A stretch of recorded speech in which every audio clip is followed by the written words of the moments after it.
Note taking study guide, page 106. This is about finances and state rights.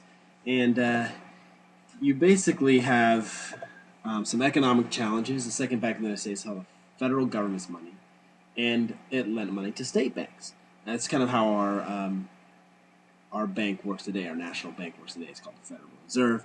It also issues money paper, creates a strong and stable currency. Okay, so there's many things to be positive about the bank, but many people blame the bank for the economic crisis of 1819, and many people saw it as actually unconstitutional.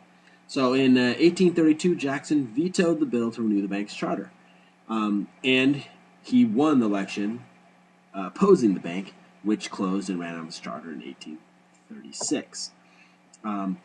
This was a good thing for him because he won a re-election, but when he left office, because the bank had closed, they went into an economic depression, and the new president actually had no power to really fix anything. So the economic crisis was lengthened because of this. State rights and nullification crisis. Okay, so we've talked about state rights, and you should remember what nullification is. It means that the states can basically nullify or void a law that they don't agree with. So Americans always debated the balance between this. Okay, they still debate the balance between federal and state government, what power, what the Constitution actually gives. But the Constitution does give the federal government many significant powers. Okay, but the 10th Amendment limits the federal power by saying that all powers not given to the federal government belong to the states or the people. So the argument basically comes into what does the Constitution actually mean? And interpretation of that. So is the powers that the federal government has today, are they actually constitutional or are they not? Congress passed a law in 1828 raising tariffs. It helped northern manufacturers, but southerners felt the law was unfair. So John C. Calhoun, you should remember him from section, I believe, 1, argued that states had the right of nullification, which means they could cancel federal law they objected to. Okay, this theory was based on the idea that the Union was formed from a voluntary agreement between independent states. So the question is our country created from the states? Does the power come from the states, or does it come from the people? The clearest argument against the nullification came from Daniel Webster, and he argued that the Union was formed by the entire American people, not the state.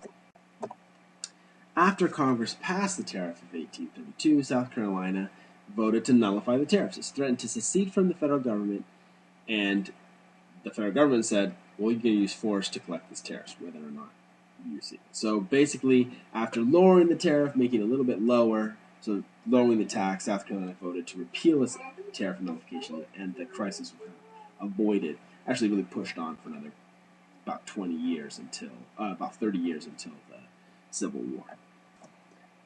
And Jackson's era comes to an end. And Jackson's era was defined by the spoils system, was defined by increased democracy, it was defined by, unfortunately, the Indian Removal Act and the unfair treatment and taking of Indian lands. It was also defined by the bank crisis and the issue over state rights and nullification, if that's a valid argument or not. But Jackson's choice to succeed him was Martin Van Buren, who won the election.